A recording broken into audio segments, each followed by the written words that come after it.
Hola, muy buenos días. Ya son las 10 de la mañana en Ciudad de México, así que vamos a empezar lo más puntuales que pudimos. Bienvenidos a esta primera entrega de Prometeo Webinar Series titulada ¿Qué significa que un agente de IA opere dinero real? Yo soy Gonzalo Sánchez, parte del equipo de Prometeo, y voy a estar acompañándolos como moderador de esta sesión durante la próxima hora. En los últimos años, la relación entre inteligencia artificial y finanzas ha cambiado mucho. Primero, la inteligencia artificial se usaba para entender los datos, clasificarlos, transaccionar, detectar fraudes, perfilar clientes y después empezamos a automatizar algunas tareas. Quitamos pasos manuales y empezamos a reducir más errores. Más recientemente llegaron los modelos de inteligencia artificial que entienden el lenguaje natural, que nos permiten interactuar con los datos e información financiera de nuevas formas y ahora estamos por hablar de una nueva capa de tecnología, los agentes inteligentes o agentes de inteligencia artificial. Algoritmos que no solo analizan y recomiendan, sino que pueden ejecutar acciones como pueden ser operaciones o procesos financieros sobre infraestructuras bancarias reales. La pregunta que hoy nos convoca es esta justamente. ¿Qué cambia cuando le damos a la inteligencia artificial el poder de operar dinero real? Antes de presentar a los invitados, les cuento rápido la dinámica. Yo voy a estar viendo las preguntas del chat durante el desarrollo de la sesión. Si hay alguna que podamos ir metiendo, lo haremos y después iré al final de la sesión, si nos queda tiempo, estaremos contestando algunas. Y bueno, hoy me acompañan tres invitados que ven este tema desde ángulos muy distintos, pero complementarios. Nos acompañan David Conde, CEO de CoinScrap Finance. David ha trabajado durante mucho tiempo ayudando a bancos y aseguradoras a usar IA para entender mejor a sus clientes, su comportamiento financiero, para entender patrones de gasto y ahorro y para así diseñar y vender productos que mejor se adapten a sus necesidades. Él ha visto de cerca cómo ha ido cambiando las expectativas de la banca respecto a la inteligencia artificial. Nos acompaña también Oriol Ross, cofundador de Latinia y Managing Partner de Calonia Venture Partners. Oriol, además de ser parte del equipo fundador del fabricante de software, también es un reconocido inversionista de capital de riesgo especializado en fintech y tecnologías orientadas a entornos B2B. Él todos los años ve muchos proyectos que dicen hacer inteligencia artificial para banca y tiene que separar la narrativa del valor real para decidir dónde poner el capital y perseguir las mejores oportunidades. Además, Calonia tiene presencia entre Europa y Latinoamérica, así que pone sobre la mesa también una visión comparada interesante sobre el tema. Y desde Prometeo nos acompaña nuestro co-CEO y cofundador, Rodrigo Tumayán. Rodrigo lleva años construyendo la infraestructura que conecta cuentas bancarias, pagos financieros en Latam y Estados Unidos.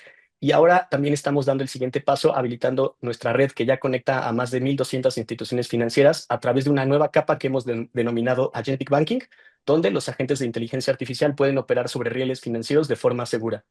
Y bueno, David, Oriol, Rodrigo, muchísimas gracias por estar aquí en esta primera edición de Prometeo Webinar Series. Si les parece, arrancamos con la primera pregunta. Justamente antes de empezar, quería adentrarnos con el tema de los agentes inteligentes. Quería que pintemos una foto honesta de lo que está pasando hoy con la adopción de la inteligencia artificial en banca y fintech.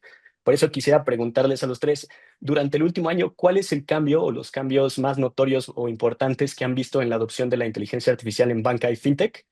Pienso que puede ser algo que los haya sorprendido, una fricción o nueva que hayan encontrado en la industria o una señal clara de que las cosas están cambiando. Si les parece, David, podríamos empezar contigo. Claro, claro. Pues nada, buenos días, buenas tardes, dependiendo de dónde, en qué parte del mundo estéis. Agradecer a Prometeo que me haya invitado a participar en este webinar. La verdad es que la inteligencia artificial aplicada a finanzas es un tema que evidentemente me apasiona y que además el hacerlo de manera continua demuestra que están pasando un montón de cosas en el sector. Con respecto a la situación de la inteligencia artificial en banca, yo creo que dependiendo si estamos hablando de banca tradicional o de neobancos, pues está en una situación diferente, entendiendo que los neobancos han nacido de manera nativa y digital y que los bancos, la banca más tradicional, pues están teniendo que adaptarse un poco a esta ola que está yendo muy rápida. Si nos vamos a banca tradicional, que es un poco el tipo del cliente con el que solemos trabajar nosotros, yo creo que ahora mismo la inteligencia artificial está impactando mucho o está teniendo un impacto significativo de manera interna. En banca, yo antes de haber fundado mi startup, no sé si decir que he estado del lado oscuro o del lado claro, no está muy claro cuál de los lados es el bueno, pero Pues, yo trabajé 10 años en banca y cuando conoces cómo trabaja un banco desde dentro, pues te das cuenta que hay muchos procesos que se pueden optimizar. Cuando yo dejo la banca, pues todavía había mucho proceso manual, mucho proceso no digitalizado, y yo creo que la inteligencia artificial donde más está impactando ahora mismo, te hablo ahora mismo, no te hablo de 10 años vista, pues es en la automatización de procesos dentro del banco, en la digitalización de documentos, en la robotización de tareas dentro del banco, que no de una manera muy explícita, pero que poco a poco se va a ir traduciendo en el frontal, en lo que va a ofrecer el banco de cara al cliente final. Pero creo que ahora mismo donde está realmente el impacto es en lo que se está cocinando dentro del banco. Los bancos tienen estructuras legacies muy, muy, muy grandes que se pueden optimizar de una manera.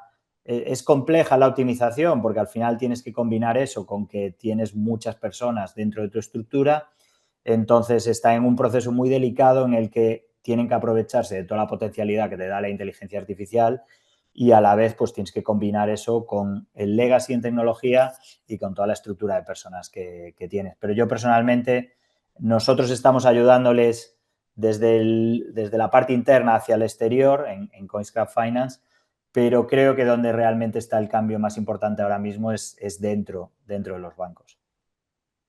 Buenísimo, gracias David. Rodrigo, desde la perspectiva de tecnología, ¿observamos algo similar? Sí, sí, definitivamente, coincido totalmente. Creo que lo más rico hoy se está viendo muy desde la interna desde las compañías, y no solo bancos, sino las propias fintechs en sí, están automatizando un montón de operaciones. Empezando, creo que el año pasado creo que estaba muy en. Sigue siendo un escenario muy verde para el desarrollo de agentes y a tener una. Y que la IA hoy se convierta en un canal de revenue importante hoy para las compañías, pero el año pasado tal vez estábamos en una etapa muy experimental de ver qué podíamos hacer y creo que este año ha transicionado un poquito más bueno, empezamos a encontrarle un sentido a la implementación de un modelo de lenguaje, empezamos a encontrarle un sentido a cuál es el valor de desarrollar y ejecutar acciones a través de una conversación y es por ahí que un poco que estoy viendo insisto, todavía en una etapa primaria, pero sí estoy viendo más proyectos que empiezan a tener un componente cada vez más grande de IA o acercamientos a nuevos segmentos de mercado a través de una experiencia conversacional o de canales masificados, como es el canal de WhatsApp, para lo que es el desarrollo de productos y servicios, tal vez desde un segmento más enterprise, ahora de alguna manera un poco más masificados a si querés decirlo y me apurás, un B2C, tal vez productos que eran más B2B, más enterprise, pasados a masificarse a usuario final. Claro. Sí, hace total sentido el aprovechamiento de esto. Y Oriol, desde la perspectiva inversora, ¿ves algo diferente o Bueno, ves más igual? allá de que obviamente los agentes han monopolizado este último año, yo creo que todo lo que es el ecosistema de la IA, te lo digo más o menos de forma empírica, teniendo en cuenta el porcentaje de DEX que recibimos y de que dentro de la IA son propuestas de IA basadas en agentes, ¿no? Pero yo creo que más allá de esto, y te hablo ahora también desde la parte de fabricante, desde la TINIA, lo que sí que estamos viendo, para mí algo tremendamente importante, y no diría que del último año, sino de los últimos meses, que todos vosotros, los proveedores, sabéis el drama que representa el tener que hacer pilotos con el banco cuando muchas veces a lo mejor es la única forma de entrar. Yo creo que este último año lo que hemos llegado a ver es que hay muchos proyectos que consiguen salvar la fase piloto, pero no porque pasen por el piloto y luego entren en producción, sino porque entran directamente en producción. Es decir, normalmente el piloto suele liderarlo la persona que menos manda del banco, y no sé si con esto me estoy metiendo en un charco, que es el de innovación, que es el que menos presupuesto tiene, que es el que más FOMO tiene para probar cosas y que os hace probar a X proveedores, os meten pilotos que luego, pues, mira, hace un par de meses salió un informe bastante demoledor del MIT que dijo que el 95% de los pilotos de IA acaban en nada, acaban en la basura o en un cajón, ¿no? Entonces, para mí algo terriblemente importante es superar ese foso y estamos viendo varios proyectos, yo diría una docena de proyectos estos últimos meses, que han superado el foso, es decir, han evitado el Death Valley del piloto y han entrado directamente en producción, ¿no? Y entrar directamente en producción es importante por varios motivos. Uno, porque interactúas y está liderado y sponsorizado por alguien que manda algo más, que es normalmente la gente de negocio, ¿vale? Con lo cual se trata sobre casos modestos, pequeños, pero de negocio, es decir, donde se pone una lupa en el ROI, lo cual está bien para todo el mundo y es sano. Pero algo también tremendamente importante para mí es que cuando estás en producción estás trabajando ya con data propietaria del banco, ¿vale? Con muestras más o menos grandes o más o menos pequeñas, pero con data real del banco, ¿vale? Es decir, en piloto muchas veces está trabajando con datos de terceros para demostrar cositas o con data sintética. Y para mí el poder trabajar directamente en producción y tocar data real del banco, que el banco confíe en que puedas estar operando, aunque sea con pequeñas muestras sobre data real, esto es tremendamente importante, ¿eh? Es decir, para mí, insisto, el titular es que hay muchos proyectos que están salvando el foso del piloto y están entrando directamente en producción, aunque de forma modesta, acotada y limitada, pero en producción, ¿no? Claro. No, está buenísimo y creo que se alinea mucho a las tendencias que estamos viendo internacionalmente, ¿no? Sobre todo en las tasas de adopción de IA en diferentes industrias, donde está pasando del back, pues justamente de los pilotos a verse ligeramente cada vez más integrada y como decía David, ¿no? En procesos más específicos o automatizables dentro del banco. Y bueno, para continuar y no perder más tiempo, ahora sí vamos ya con el tema que nos reúne, que es exactamente qué es un agente inteligente en el contexto de servicios financieros y en qué se diferencia de lo que ya veníamos viendo y haciendo con la inteligencia artificial. Justo aquí es donde quisiera aprovechar su experiencia para entender qué es un agente inteligente o qué es lo que entienden desde sus trincheras. Pues bueno, para eso aquí me gustaría empezar con Rodrigo porque justamente con Agentic Banking Prometeo buscamos conectar agentes inteligentes directamente con los sistemas financieros en la región y en Estados Unidos. Pero desde esta experiencia, ¿cómo defines tú un agente de IA operando en el contexto de servicios financieros? Creo que hay como dos grupos grandes de definiciones para poder de alguna manera catalogar una aplicación de un modelo de lenguaje grande a si es efectivamente un agente o es un proceso de automatización. Entonces, nosotros lo dividimos en dos grandes, es el agente como definición de producto en sí, que ahora voy a entrar en detalle, y luego está lo que es el workflow, que es básicamente un proceso en el cual uno conoce el punto de partida y conoce el punto de destino, pero que en el medio hay una cantidad determinada de pasos y que en ese proceso de cantidad determinada de pasos tenés ahí a un modelo de lenguaje de alguna manera resolviendo algunos de esos pasos. Es decir, los procesos de automatización, y diría que es lo que más se ve hoy en temas de IA, es los famosos workflows. Sé dónde comienzo, posiblemente sé dónde voy a terminar, y en el medio tengo una cantidad determinada de pasos conocidos que voy a ir resolviendo con un LLM, el que sea, pero de alguna manera ese es uno de los carriles. Cuando ya nos ponemos a hablar de agentes, es un poco diferente. Posiblemente conozcas el punto de partida, pero no necesariamente conoces la cantidad de pasos intermedios involucrados para poder llegar a un resultado. Y acá puedo dar un ejemplo bien claro. Imagínense una experiencia, arrancando con workflows, imagínense una experiencia en la cual yo tengo mi banca agéntica y quiero consultar el saldo de mi banco y quiero saber cuánto dinero tengo en mi cuenta bancaria. Si en una experiencia de workflow yo hago una consulta por lenguaje natural, quiero saber el saldo de mi cuenta en dólares, la gente toma esa información, autentica que efectivamente soy yo, consulta mi saldo a través de una API y responde eso. Son 3, 4 pasos determinados y eso sería un workflow o lo que muchas veces se conoce como el chatbot, ¿no? Ahora, si yo fuera por el camino de los agentes, podría desarrollar operaciones un poco más complejas, como por ejemplo, en el mismo canal, podrías traerme quiero comprar una casa, entonces quiero sacar un préstamo en base a mis ingresos que tengo declarados en el banco. ¿Cuál sería la mejor institución financiera para resolver?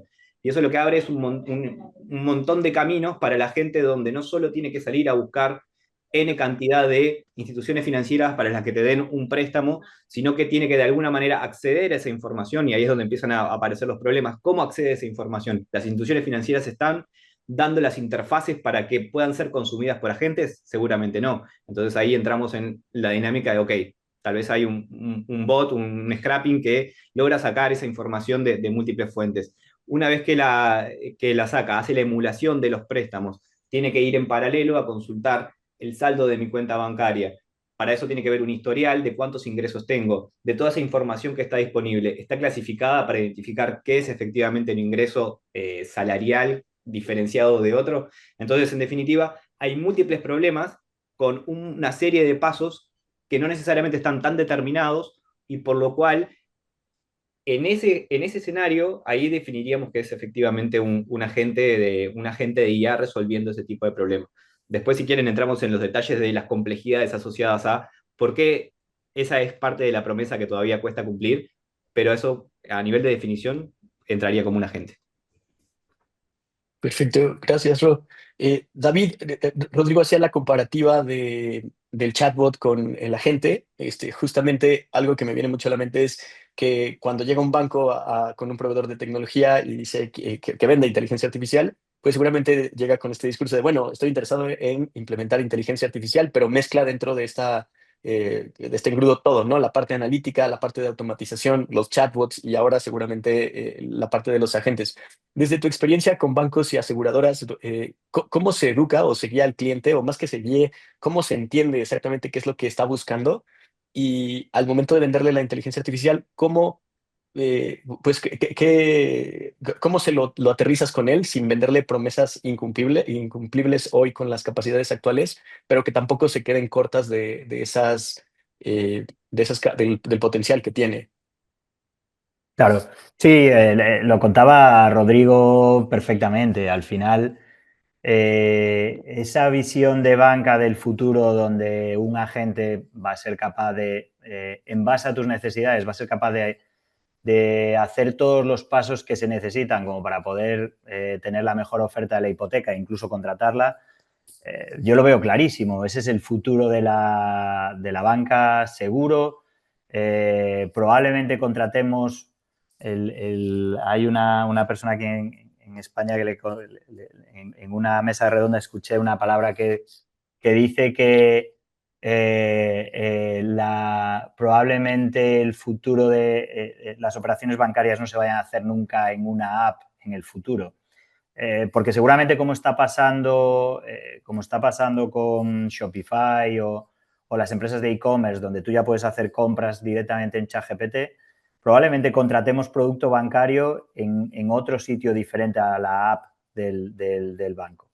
Y probablemente sea el sitio donde busquemos información para nuestras necesidades. Podremos conectar nuestro banco a ChatGPT y podremos abrir ahí la cuenta o pedir el préstamo para lo que estemos comprando dentro de ChatGPT, Perplexity o la IA que nosotros queramos.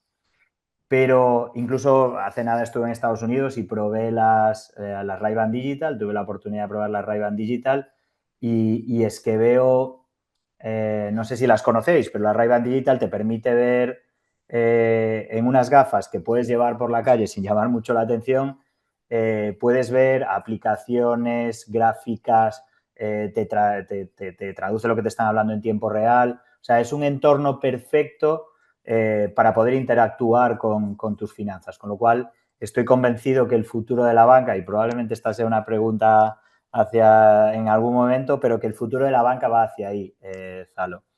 Pero ese es el futuro de la banca. Pero para poder hacer todo eso, hace falta hacer muchas cosas antes que no están hechas.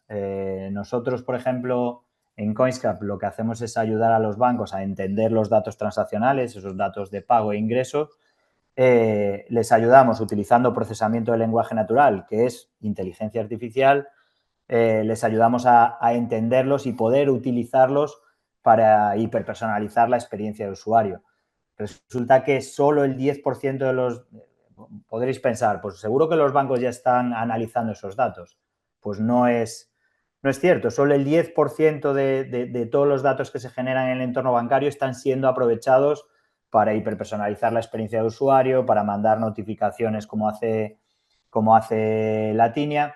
Entonces, antes de poder irte hacia el banco del futuro, hay un montón de cosas que tienes que hacer dentro que son necesarias para poder ofrecer ese tipo de soluciones. Si tú lo que quieres es que cada persona vea un frontal diferente en su aplicación bancaria, necesitas primero entender cuál es su comportamiento para poder enseñarle aquellas cosas que son más susceptibles para esa persona. Y el problema es que todavía en muchos mercados y en muchos bancos no estamos en esa situación. Entonces, como proveedor de tecnología, te encuentras con la situación que el banco te pide, oye, quiero algo que tenga que ver con, muy probablemente el director de innovación, como decía Oriol, te pide, por favor, ¿tienes algo que tenga que ver con Gen AI, que pueda ofrecer una experiencia automatizada?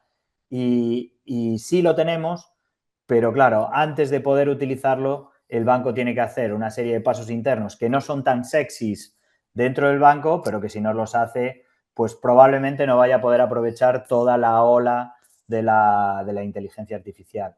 Entonces, nosotros estamos especializados tanto en la parte más sexy, de hecho nosotros tenemos un asistente financiero en el que tú puedes actuar como si fuese tu agente de banca, le puedes preguntar cuántas suscripciones tengo, cuál es mi capacidad de ahorro, cuál es mi salario, puedo entrar en descubierto dentro de un mes. Puedes hacer todo eso, pero cuando lo queremos vender tenemos que hacer una labor educativa al banco de, ok, hagámoslo, pero primero tienes que hacer todo esto antes. Tienes que tener todos tus datos en un mismo sitio, en un data lake, tienes que permitir que esos datos sean explotados y realmente siempre es un reto, pero a la vez es una oportunidad, sin duda. No, queda clarísimo que a veces no estamos tan listos como quisiéramos, ¿no? Sobre todo al pensar en el colectivo. Bueno, y aquí esa es la perspectiva del banco un poco. Aquí quería saber un poco también qué piensan los inversionistas. Oriol, hoy prácticamente todos los decks de las startups que estamos viendo dicen hacemos o utilizamos inteligencia artificial y cada vez aparecerá más el término agentic, ¿no? Cuando analizas un proyecto con IA aplicada para banca o fintech, ¿qué evidencias buscas o qué elementos te fijas para saber que un proyecto de IA realmente sea invertible, por ejemplo? Esta es una industria la de la tecnología que tenemos la capacidad de inventar palabras y vocablos por encima de nuestras posibilidades. Y hay una que este último par de años, bueno, y tú que además eres una persona de contenidos, pues ya ni te cuento, ¿no? Parte de la culpa también es gente como tú. En cualquier caso, hay una palabra que rezuma mucho entre todos mis colegas, que yo, por ejemplo, no la había escuchado demasiado, y es la tendencia a preguntarles a las startups por el concepto de cuál es el grado de defensibilidad, ¿no? O sea, la palabra defensibilidad, yo apenas en el sector puro de fintech la había escuchado, y en cambio con la IA, pues es que aparece en cualquier conversación con colegas, en cualquier... Y ahora las incorpora directamente, ¿no? O sea, al final la defensibilidad es qué factores pues evidentemente tienes que defiendan tu posición y que sean un moat o que consigan ejercer un factor, un papel diferenciador de tu propuesta respecto al resto. Hay uno que es obvio, que creo que forma parte del ADN de cualquier empresa o fabricante que haga IA y es los efectos de red que tenga lógicamente su propuesta y más en el caso de los agentes. Luego hay una que he mencionado antes que para mí es tremendamente importante y vuelvo a lo de la data propietaria, ¿no? En el caso de Prometeo, y lo han sufrido, os acordáis que hace 10 años los bancos nos hacían o os hacían y siguen haciendo imposible el acceso a la data que creen que es suya, que al final es la data de sus clientes en muchos casos.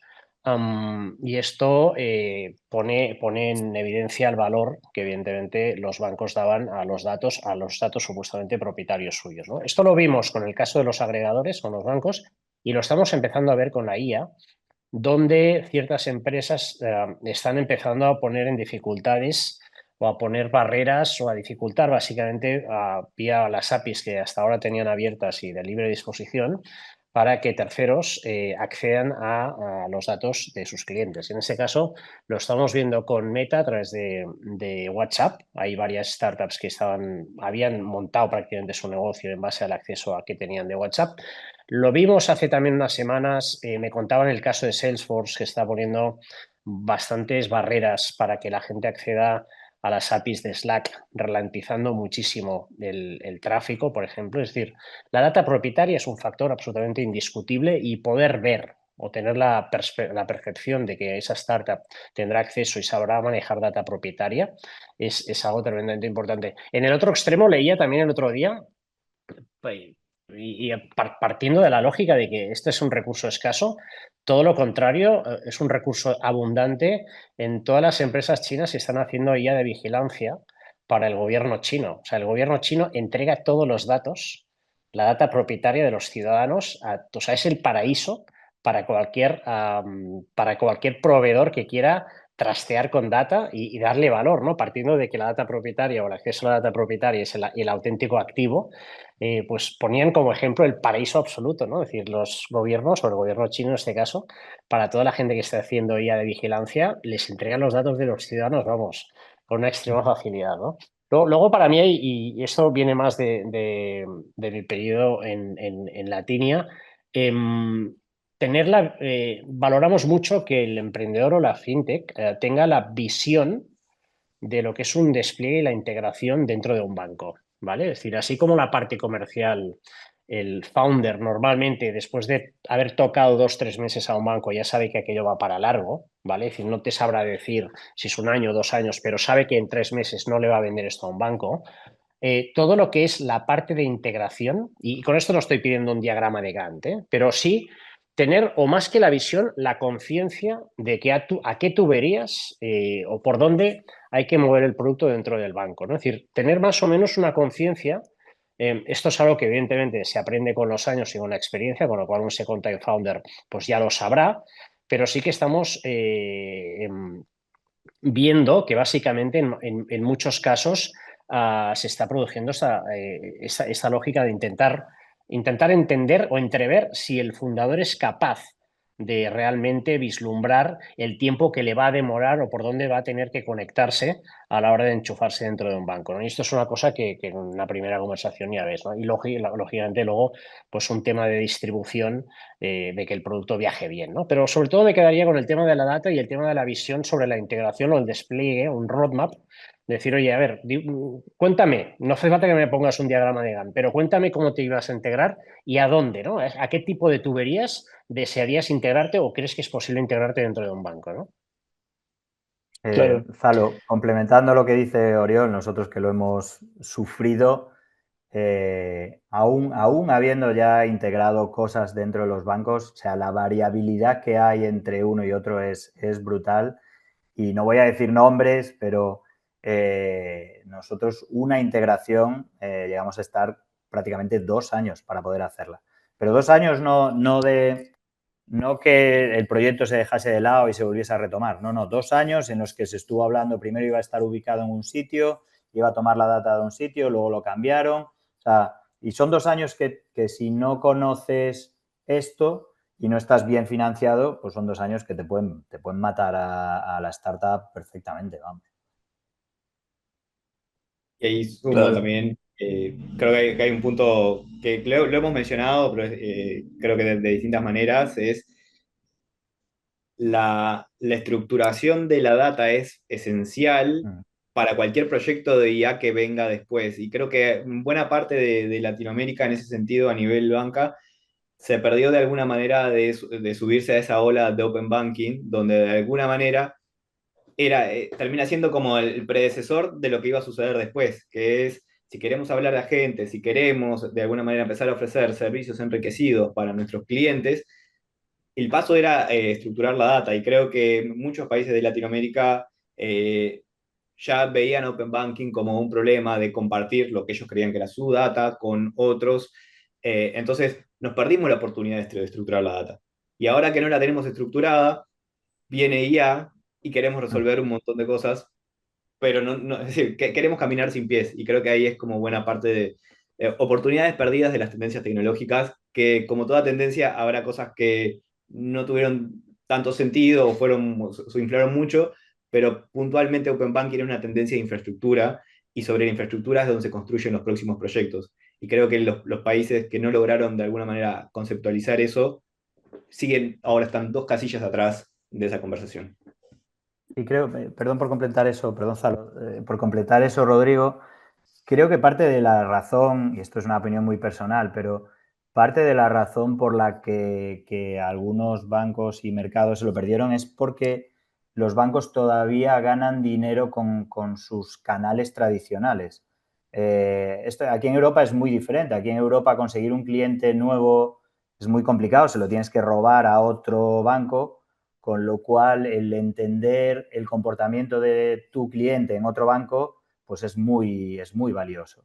Y el número de funcionalidades que le ofreces y la capacidad que tienes para entender a tu usuario es muy valioso, porque cuanto más seas capaz de monetizarlo ofreciéndole productos que él quiere contratar, productos complementarios al negocio tradicional, pues mejor.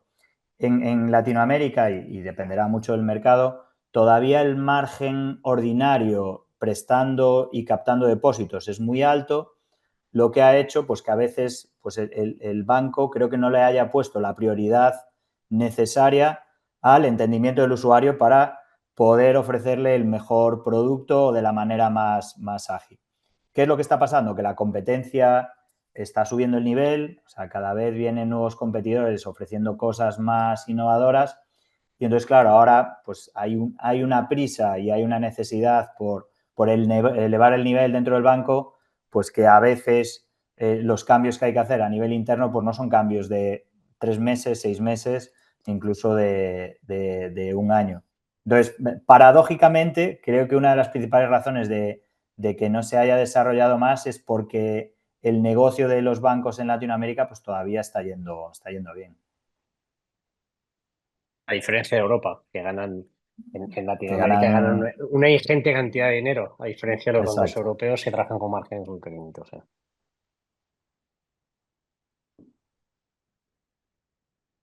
Estas mutes, Gonzalo. Listo, gracias. Justo aquí terminamos este bloque para entender un poquito más de dónde está la IA agéntica, qué es, qué no es, cómo lo están viendo banca, cuáles son algunos de los retos.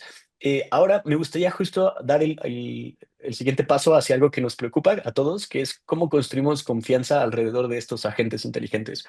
Entonces, obviamente, la industria financiera, Open Banking, todo ha tenido una curva de aprendizaje y que ha recorrido para ganar esa confianza.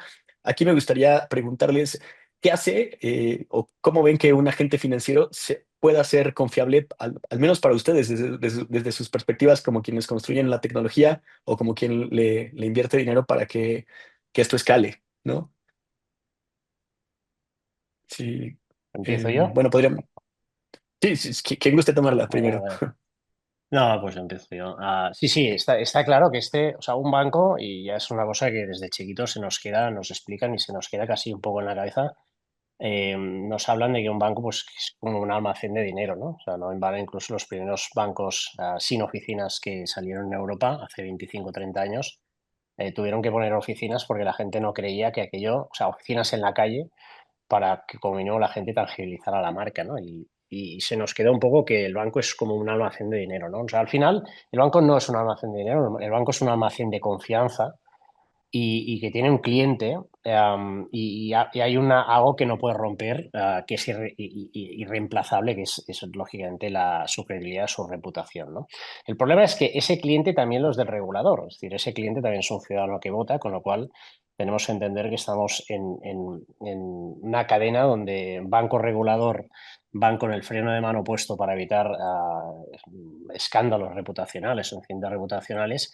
De ahí que sea una industria que viva relativamente, no alejada de la innovación, ni mucho menos, pero que no sea de las más innovadoras, ¿no? Pero esto era para introducir un poco, yo creo que el tema de la confianza, más que la confianza, la confiabilidad. O sea, la gente tiene que ser confiable. Yo creo que esta es una ola que sin duda van a ganar los que hagan confiables a los agentes encima de sus middlewares, ¿no? Y hacer a un agente confiable creo que pasa por básicamente 3 o 4 cositas Una es que evidentemente opere en un espacio seguro, lo que llamamos un poco un runtime de confianza, donde el agente tenga una identidad fuerte, donde tenga un consentimiento delegable, donde tenga una trazabilidad punta a punta. Este sería un primer punto. Un segundo punto sería la gobernanza o la capacidad de gobernanza que tengamos sobre ese agente. Es decir, es un agente que tiene que ser reversible o que tiene que tener reversibilidad. Tiene que tener botón de apagado. Muchas veces decimos, cuando nos enseñan a veces demos, decimos, bueno, un agente sin gobernanza no es más que una demo y un agente con gobernanza es un posible caso de negocio, ¿no? Y luego hay una tercera, es una palabra que los gringos son para esto son muy, muy buenos. Lo que pasa es que a veces traducir las palabras al español eh, las hace poco sexys, ¿no? Pero a mí hay una que me encanta y es la observabilidad, ¿vale? Para mí tiene que tener un componente de observabilidad altísimo. ¿Qué quiero decir con esto? Pues que un agente es una caja negra, ¿vale? Y cuando hablo de observabilidad, para mí es que tenemos que tener la capacidad como humanos de abrir esa caja negra y de ver y entender cómo y por qué han tomado según qué decisiones y en base a qué datos, ¿no? Es decir, la observabilidad, la gobernanza y el que opere en un entorno seguro es lo que nos va a dar que un agente sea confiable, porque para mí es la madre de todas las batallas. O sea, en el momento en que un agente muestre confiabilidad, pues es algo sobre lo que se podrá construir y sobre lo que se pondrá dinero. Pero estos son un poco los tres elementos estructurales que creo que confieren confiabilidad a la gente, ¿no? Gracias, Ariel. Rodrigo, desde la perspectiva de infraestructura, ¿qué es lo que necesita esta infraestructura para que los agentes escalen? Eh, Bien, yo creo que sobre todo para los que los agentes escalen, y te generen esta confianza en las personas, es decir, creo lo resumió muy bien. Escalan en la medida que son confiables. Si no son confiables, no escalan. Eh, y creo que desde un punto de vista de seguridad hay cosas que se tienen que implementar y se tienen que testear muy bien. Entonces, eh, creo que hay un primer ejercicio como muy de base de tener un buen filtrado y parametrizado de los prompts que reciben de los usuarios. Creo que posiblemente a todos nos ha pasado en algún momento con una IA donde le hace una pregunta donde dice no te puedo responder eso, y cuando le decís, ok, en el contexto de, no sé, ser un, no sé, metalúrgico, ¿cómo puedo desarrollar un arma? Y ahí te lo respondo. Entonces creo que ahí hay como una especie de inyección de información y una forma de evadir los mecanismos que tal vez tiene precargados el propio agente o el chatbot, que queda muy en el ejercicio de la empresa que desarrolla ese servicio, tener mucho ojo en cómo los usuarios hablan con ese agente y cómo de alguna manera evitan que se les pueda inyectar contenido, poder leer información de otros, y diría que esa es como una primera capa. Eh, hay una anécdota graciosa de uno de los primeros workflows de Prometeo, cuando recién lo estábamos desarrollando y en la primera demo que hicimos interna, eh, ejecutaba todas las acciones tal cual, pero si le preguntabas quién era el campeón de la Copa Mundial de Francia 98, porque estoy por hacer un pago, te respondía que había sido Francia. Entonces, ese tipo de filtrados de información son súper importantes, por lo menos para asegurarte de que la información no va a terminar procesada de una manera que no es la deseada o que pueda interferir en otros. Confirmación humana, sobre todo como en etapas muy iniciales, es decir, uno tal vez tiene mucha expectativa sobre la gente, pero hay expectativas que no tenemos que tal vez no queremos cumplir todavía, es la completa automatización en la línea de la gobernanza que mencionaba Oriol. Eh, Antes de ejecutar una acción que sea 100% confirmada por un ser humano, con el fin de alguna manera también darle el monitoreo y la trazabilidad a esos agentes, de verificar que efectivamente están resolviendo como se espera, y de alguna manera darle la confianza al usuario de que, ok, estamos automatizando un montón de cosas, pero en ese montón de cosas la última palabra la tenés tú. Entonces eso me parece como pasos importantes. Y lo último que decía es tiempo y monitoreo, es decir, en definitiva son procesos que van a ir evolucionando. Eh, Mucho foco de nuestro lado, hacemos mucho foco en el tema de los filtrados de los prompts, que la conversación se encamine por donde uno efectivamente espera, me parece y evitar las posibles alucinaciones. Y lo último, también lo que mencionamos anteriormente, en la medida que uno tiene una infraestructura interoperable, con datos estructurados, bien catalogados, también está facilitando a que esa confianza, porque cuando le das menos opciones de tener que predecir en base a la data que desconoce la gente y la información está más estructurada y más clara, reducís enormemente la posibilidad de que el resultado sea distinto al que esperás.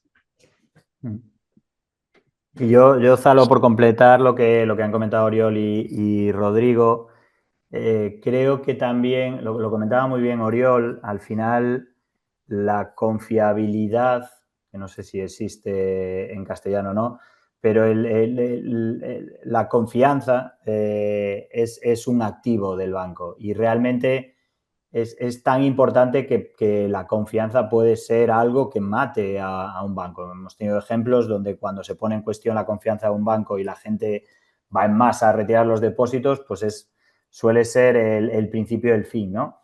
Entonces, tener en cuenta eso a la hora de diseñar tu producto, pues es muy importante. El otro día estaba en un webinar del director de innovación de Wells Fargo que decía there is no room for hallucination in banking, ¿no? O sea, nosotros que estamos ofreciendo un asistente financiero al que un usuario final le puede preguntar cuánto me he gastado en supermercados el último mes, pues no cabe que yo le dé un gasto que realmente él no ha realizado o que yo le diga que ha tenido un ingreso que realmente él no ha tenido. De hecho, es una de las cosas en la que nos diferenciamos de ChatGPT, porque tú a ChatGPT podrías subirle tus datos transaccionales y hacerles preguntas, pero si os invito a todos a probarlo, os daréis cuenta que suma mal, no identifica bien las transacciones. ¿Por qué? Porque a ChatGPT pues, le da igual la respuesta, a nosotros no.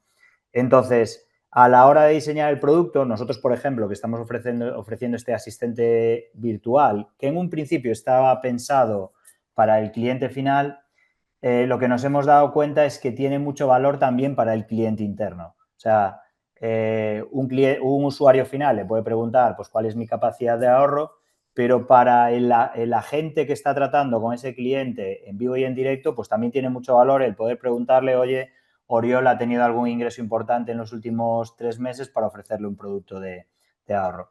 Entonces, a la hora de diseñarlo, lo hemos diseñado de tal manera que eso se pueda embeber en la aplicación del banco para ofrecérselo al usuario final, pero que también se pueda embeber en los sistemas del banco para que lo pueda utilizar el agente interno, donde realmente si hubiese algún tipo de alucinación, aunque el asistente está perfectamente entrenado, pero imaginémonos que hay algún tipo de error, pues al final solo va a afectar al agente interno y no al agente externo o al usuario final, que es precisamente donde el banco pues, no quiere que pase eso. Con lo cual, yo creo que a lo que han comentado Oriol y Rodrigo hay que sumarle también que desde el punto de vista de negocio pienses un poco cómo piensa el banco en su colectivo. Ahí te Muchas sumo, gracias. Ah, dale, sumo Ro. algo que decía David que es bien interesante. Hay un paper por ahí que habla sobre las cadenas de pensamientos en los modelos de lenguaje y uno de los ejemplos que pone es eso mismo que decía David. Si vos pones a cualquier modelo de lenguaje a multiplicar números o a sumar números, los modelos de lenguaje no calculan, hacen predicciones sobre los números. Entonces es altamente probable que si tú pones una calculadora a multiplicar dos números y se lo pones en un modelo de lenguaje, los resultados van a ser diferentes. Y la que va a estar bien, obviamente, es la calculadora. Porque el modelo no razona, no hace esos cálculos, sino que hace predicciones en base a los datos con los que fue entrenado. Entonces, esos problemas de cálculo pueden ser comunes y es parte también del ejercicio a la hora del diseño cómo ahorrarte o de alguna manera eh, navegar con esa complejidad. Interesante, Ro. Aquí me gustaría que explicaras algo que platicábamos internamente en Prometeo, que es el rol del MCP, ¿no? Del Model Context Protocol, porque, corrígeme, pero creo que justamente viene a solucionar algunos de esos problemas de la interpretación del LM respecto a los datos y la información, ¿no? Sí, 100%. En Prometeo lo que nos pasó es cuando hablábamos que del año pasado era como un poco más IA experimental y este año tal vez un poco más de IA aplicada a posibles modelos de negocio. Eh, a nosotros lo que nos llevó un rato como encontrarle el sabor cómo implementar IA dentro de Prometeo y que eso se convirtiera en algo que generara valor hasta la aparición de MCP. Y en MCP ahí es cuando nos hizo realmente sentido la mezcla del poder de los grandes modelos de lenguaje con lo que estábamos ofreciendo, una plataforma de APIs de infraestructura financiera. Entonces, básicamente, por hablar de manera tosca, podríamos decir que el MCP es como un API, pero para modelos de lenguaje. Es decir, vos les estás habilitando a distintos modelos de lenguaje la capacidad de poder, por fuera de los datos con los que fue entrenado, poder acceder a datos y ejecutar acciones en sistemas que están por fuera de ese modelo de lenguajes, pero que sin embargo el modelo de lenguaje tenga la capacidad de poder leerlos e interpretarlos y ejecutar acciones sobre esos modelos. Entonces, en definitiva, se termina convirtiendo como en una especie de API que combinado con el poder del lenguaje, de la interpretación del lenguaje natural, termina generando propuestas de valor lo más bien interesantes a la hora de, desde automatizar pagos a brindar una experiencia de banca agéntica y, como decíamos hoy, ¿no? Empezar a tener una conversación con el banco. Y me parece que cuando hablamos de tener una conversación con el banco, no es menor, no es una moda, no es una tendencia. Hay que entender que de alguna manera nosotros como seres humanos, usuarios de la Internet actual, tuvimos que aprender un lenguaje que es el lenguaje de la UX, el lenguaje de los botones, y empezar a interpretar lo que veíamos de manera visual, eh, aprendimos un lenguaje nuevo. Y sin embargo, nuestro lenguaje natural, es el que utilizamos, es el que interpreta el LLM. Entonces, hay un valor bien interesante en empezar a convertir estos servicios que de alguna manera hoy ofrecemos con UX, UI y demás, y que transmitimos mensajes y ejecutamos acciones, a pasarlo a lo que es lo natural para nosotros como humanos, que es: quiero acceder a mi saldo, léeme los últimos 10 movimientos de mi banco, le podés realizar un pago a David y pagale mañana a Oriol.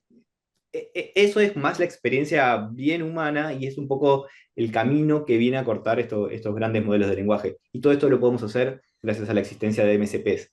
La entidad bancaria, el sistema que sea, de alguna manera necesitamos acceder a ella y accedemos con el lenguaje a través de los MSPs. Gracias, Ron. Sí, me parece importante ligarlo con el tema de confianza porque al final es lo que estandariza esa conexión entre la IA y, en este caso, los rieles financieros, ¿no? Pero como decías, pueden ser otro tipo de herramientas no financieras, precisamente. Y bueno, voy a meterle un poquito de velocidad. Solo para cerrar este bloque, quería preguntarte, Oriol, pues bueno, tú estás un poquito más familiarizado con la regulación europea, lo que se está discutiendo por allá, lo que estamos discutiendo en América Latina. Justo quería preguntarte, bajo el contexto de que América Latina tiene una alta fragmentación regulatoria, esa falta de regulación o fragmentación, ¿tú lo podrías ver como una oportunidad para el desarrollo de los agentes financieros o más bien como un riesgo, pues que al final impacta a la hora de invertir, ¿no? Es como siempre, es una espada de doble filo, lo de la regulación, lo de la falta de regulación en este caso, ¿no? Normalmente los inversores tendemos a desear espacios predecibles, ¿vale? Que haya predictibilidad. O sea, sabes que el dinero siempre es miedoso, con lo cual a la hora de ponerlo siempre intentas ponerlo en espacios donde haya una previsión de qué va a pasar o qué no va a pasar, ¿no? Yo separaría el mundo en tres grandes bloques a este respecto. Tenemos por un lado Estados Unidos-Asia, donde la regulación, déjame decir, ni está ni se la espera. O sea, no está y no se la espera. Es decir, lo bueno de esto es que no se la espera, ¿no? O se la espera de una forma relativamente mínima. Eso es bueno, es indiscutiblemente bueno. Luego, por el otro lado, tenemos a Europa que está a 180 grados, un espacio hiperregulado. ¿Esto es malo? Sí, claro que es malo, pero es predecible, ¿vale? Es decir, tú ya sabes qué podrás hacer, qué puedes hacer hoy y seguramente qué podrás hacer en 5 años porque el exceso de regulación va en nuestro ADN en Europa, ¿no? Y luego el tercer bloque, que yo diría que es donde se mueven las arenas más movedizas, lógicamente, es Latinoamérica, ¿no? Tú has mencionado una palabra importante, ¿no? Es un escenario no previsible o no predictible, porque no sabemos todavía qué va a pasar, altamente fragmentado y además con unos antecedentes que preocupantes, ¿no? Que es lo de las leyes fintech, de la fragmentación que ha habido y de los avances a distintas velocidades, ¿no? Dicho esto, para mí soy más optimista en Latinoamérica porque en esta etapa preregulatoria, que es una ventana que no sabemos cuánto tiempo va a demorar, pongámosle 2 años, es decir, abstractamente tendremos países que en 2 años a lo mejor ya tienen un marco regulatorio. Esa etapa, insisto, preregulatoria, tiene que darnos un campo de experimentación, de iterar a costos bajos, de hasta, déjame decir, hacer mucho go-to-market en base a pilotos, aunque no sea una palabra ni un espacio que me guste especialmente, pero tenemos que aprovechar esos 2 años para experimentar todo lo que podamos. ¿Por qué? Porque aquellos proveedores que muestren mejores prácticas en estos 2 años, dejémoslo en ese espacio temporal, van a ser tomados posiblemente como estándares cuando el regulador decida fijar un marco o un contenido regulatorio.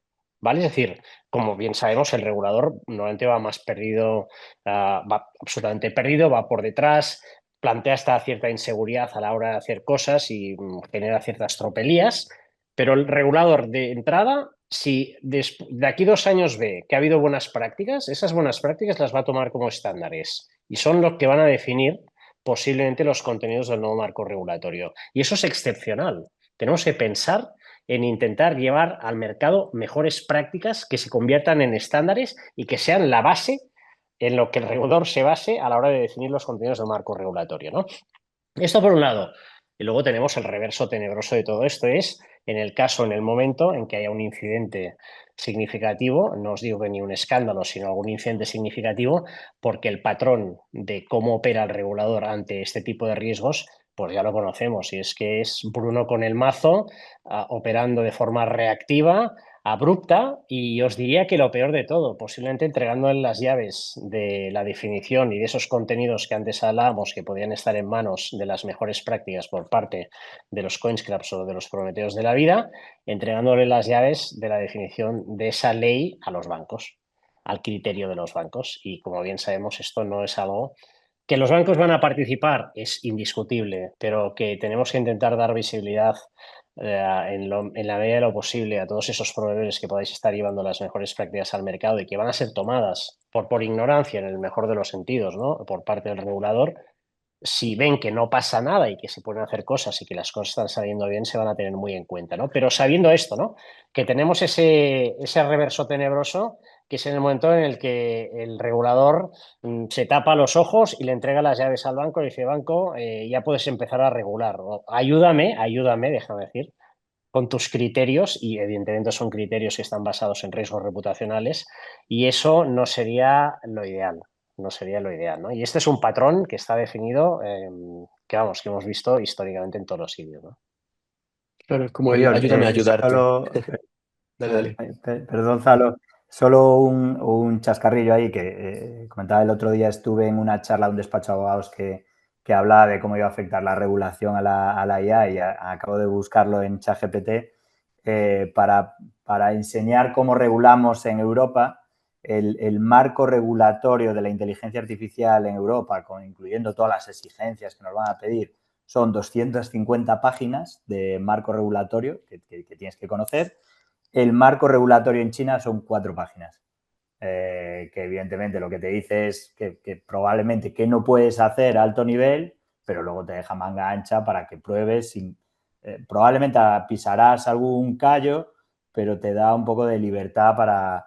En Europa vamos a tener todo tan medido que probablemente no exista ningún escándalo de ese tipo, pero también el margen que nos van a dejar para la innovación pues va a ser mucho más pequeño. Claro. Pues bueno, happy problems, porque al final nos va a tocar la vía rápida. Esperemos, ¿no? Bueno, una disculpa, voy a tener que meterle velocidad porque nos quedan a poco menos de 5 minutos, pero no quería dejar de pasar por alto esta última pregunta que tenía para ustedes, que es justamente cuáles son los casos de uso que ya están viendo a la IA agéntica y que vale la pena destacar. A mí me gustaría empezar con Rodrigo, justamente porque en Prometeo tenemos ya algunos casos de uso explorados. ¿Nos podrías contar algo al respecto, Ro? Hoy lo que tenemos más extendido está más en la línea de de los workflows y bien orientado a masificar lo que son, utilizar los canales masificados como WhatsApp para brindar experiencias de banca donde antes tenías que tal vez descargarte una aplicación de una billetera para luego crearte una cuenta, recibir un pago y demás. Hoy en día en parte, sobre todo en los países donde hay como mayor interoperabilidad de sistemas de pagos, QRs y demás, hoy lo que es la oferta de servicios de pago a través de canales como WhatsApp está muy a la mano. Ahí sobre eso hay como una siguiente capa de esos mismos QRs por WhatsApp, se pueden convertir en QRs cross-border, entonces facilitar mucho lo que es cualquier persona de Latinoamérica, pongamos el caso que todo el mundo conoce, que es brasileros viajando a cualquier parte del mundo, darles la posibilidad de utilizar un QR Pix y realizar una operación cross-border completamente transparente para él como usuario, pero sí, nada, brindar uno de servicios. Y diría que ese es como el caso más a la mano, después hay casos un poco más complejos e interesantes y dados un poco por los distintos contextos de los países donde tal vez el acceso a Internet no está tan masificado, entonces el acceso a aplicaciones bancarias no es el del todo día, pero sin embargo mucha gente sigue utilizando WhatsApp. Entonces empezar a habilitar servicios bancarios a través de canales masificados tiene otro significado. ¿Por qué? Porque en definitiva hay restricciones que tal vez es en países eh, en otros países donde no hay problemas de conectividad, ya hay problemas está resuelto. Entonces, sin embargo, empezamos a ver que hay un mundo mucho más allá de WhatsApp a través gracias a la IA y a la interpretación del lenguaje natural para ejecutar acciones específicas y dar una capa de seguridad extra que no es menor en esos canales también. Gracias, Ro. David, por parte de CoinScrap, ¿están implementando IA agéntica? Sí, o sea, en ese sentido, sí que tenemos, bueno, lo que os decía, al final nosotros ayudamos al banco a que entienda los datos transaccionales, dé recomendaciones y una vez se den esas recomendaciones, el siguiente paso es el automatizar que pasen cosas en las finanzas de los clientes. Entonces, te pongo un ejemplo. Uno de los módulos que tenemos es un módulo que, teniendo en cuenta las circunstancias financieras de un usuario, hacemos una automatización del ahorro.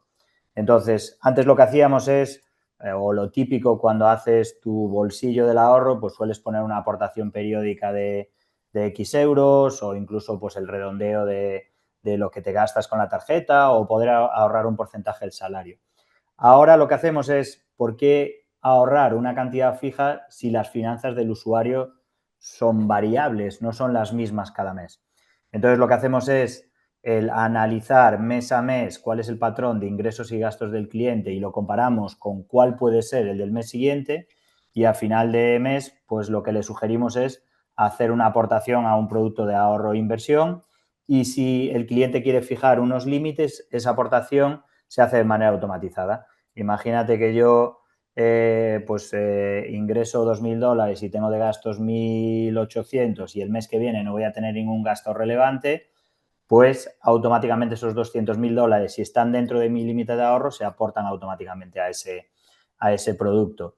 Y es un poco el tipo de banca que yo creo, yo creo que es hacia donde va a ir la banca del futuro, que es a que el banco nos ayude dentro, como decía Rodrigo antes, siempre con un control por parte del humano, pero que haga cosas que nos ayuden a nosotros a conseguir nuestros objetivos. Al final yo siempre digo que las finanzas son aburridas y lo que nos gusta de las finanzas es lo que podemos conseguir con ellas. O sea, irnos de viaje, comprarnos un coche o mandar a nuestros hijos a la universidad. Y el poder pensar que nuestro banco está en el background trabajando para que nosotros lo consigamos, creo que es la esencia de lo que debería ser el banco del futuro y nosotros en ese sentido pues estamos dándole herramientas al banco para que pueda implementarlo de manera muy sencilla. Buenísimo, muchas gracias. Y bueno, el tiempo se nos ha pasado volando. primero, antes de cerrar, pues quiero agradecerles, Rodrigo, David, Oriol, por el tiempo pues en la preparación de este espacio y también pues en esta última hora. Y sobre todo por abrir una caja negra de lo que está pasando en este espacio, que es un tema muy verde todavía y creo que el hecho de que personas como ustedes estén liderando esta nueva transformación, pues es una señal de que esto va a ir a buen puerto, se los garantizo. Y bueno, pues muchas gracias también a todos y a todas quienes siguen se conectaron en esta sesión, quienes siguen conectados. No hubo mucha actividad en el chat, por eso ya no hice, solo hubo una pregunta que contesté por ahí en privado, pero bueno, desde Prometeo vamos a seguir explorando cómo se ve en la práctica una infraestructura financiera preparada para este tipo de agentes y compartiendo aprendizajes con otros nuevos contenidos y seguramente webinars. De nuevo, muchísimas gracias por acompañarnos esta mañana, que tengan un excelente día y hasta la próxima. Muchísimas gracias. A Ha vosotros. sido un Muchas placer. gracias. Buenas Hasta luego. tardes. Gracias.